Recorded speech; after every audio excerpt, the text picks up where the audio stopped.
Halo pemirsa Kitab Mawas Diri. Dalam video kali ini, saya akan membawakan sebuah pembahasan yang berjudul Sejarah Raden Minak Sopal. Semoga pembahasan ini dapat menjadi pengetahuan untuk kita semua. Tanpa berlama-lama lagi, langsung saja kita ke pembahasannya.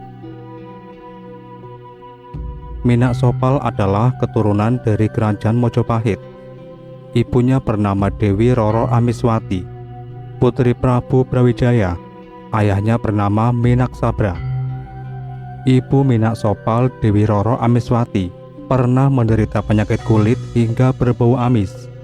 Karena penyakit kulit itulah, Dewi Roro Amiswati diasingkan dari Kerajaan Mojopahit dan menetap di wilayah Trenggalek. Suatu ketika Dewi Roro Amiswati melakukan sayembara. Bila siapapun lelaki atau wanita yang sanggup menyembuhkan penyakitnya. Bila laki-laki akan dijadikan suami. Bila perempuan akan diangkat sebagai saudara. Selanjutnya datanglah Minak Sabra. Dengan segala kekuatan berusaha menyembuhkan penyakit Dewi Roro Amiswati dengan cara dijilati. Di tangan Minak Sabra, Dewi Roro Amiswati disembuhkan. Nama Dewi Roro Amiswati dirubah. Dia memakai nama baru usai sembuh dari penyakitnya, yakni Dewi Roro Menur.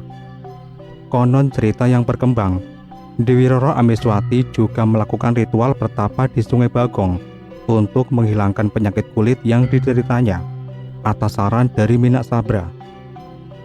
Nama Bagong sendiri diartikan sebagai Babakan Agung, yang kemudian sering dikenal dengan nama Bagong hingga sekarang. Pada masa itu, Raden Minak Sopal berguru kepada Wali Songo, dan atas perintah Sultan Demak, Minak Sopal mengabdi pada Adipati Bathara Katong di Ponorogo.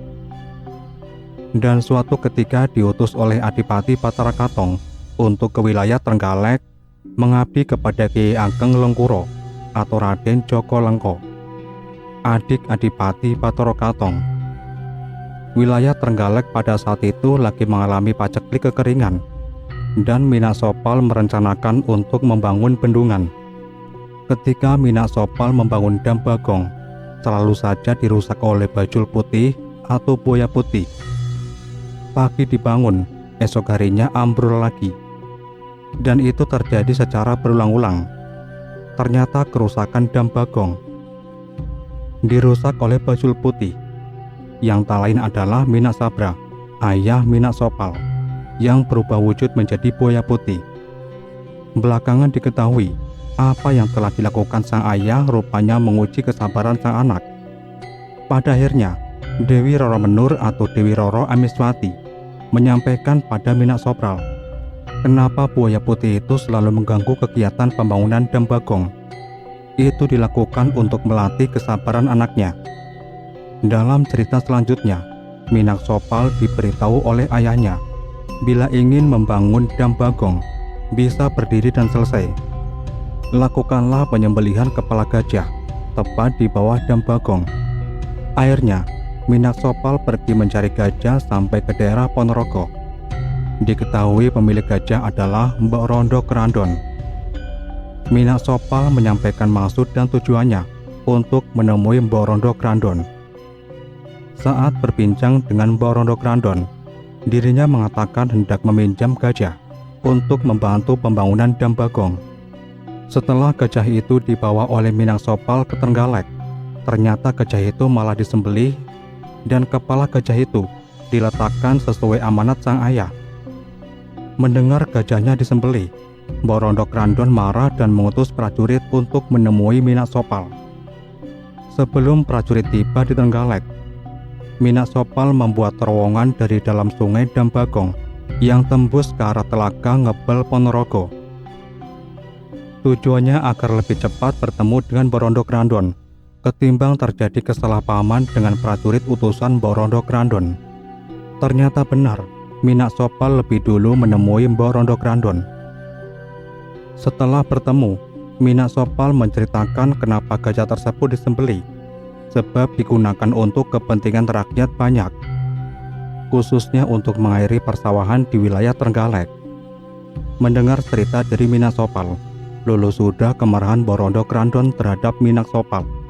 Hingga kini masih tersisa patung batu yang mirip gajah, tepat di bawah Dam Bagong. Namun sayang sekali, patung batu gajah tersebut telah ambruk diterjang banjir bandang besar sepanjang sejarah Trenggalek tahun 2006 silam. Minangkabau dimakamkan di Kelurahan Ngantru, Kabupaten Trenggalek, Jawa Timur. Lokasi makam Minangkabau sangat dekat dengan Dam Bagong. Di samping makam Minangkabau juga dimakamkan ibu Minangkabau, yakni Dewi Roro Amiswati atau Dewi Roro Menur. Selain itu juga dimakamkan 9 prajurit di samping kanan kiri makam Minangkabau yang melambangkan keberadaan 9 wali atau wali songo. Di sekitar makam Minangkabau juga terdapat makam seseorang yang ilmunya setingkat dengan para wali, yakni Mas Ajeng Sururi. Berdasarkan tulisan di batu nisan yang berbahasa Arab, menyebutkan angka tahun 1358.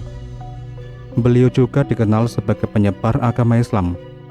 Minangkabau adalah pemimpin dan penyebar agama Islam di bawah Adipati Patarakatong, Ponorogo. Mas Ajeng Sururi adalah pendakwah Islam pertama di wilayah Trenggalek pada masa itu. Minangkabau bukan hanya legenda di Trenggalek, akan tetapi sebagai sesepuh dan peletak dasar kepemimpinan dan pembangunan di wilayah Kabupaten Ponorogo di masa Adipati Patarakatong dan di bawah Kesultanan Demak Bintoro. Itulah sekedar pembahasan tentang sejarah perjuangan Islam di masa lalu. Semoga ada manfaatnya.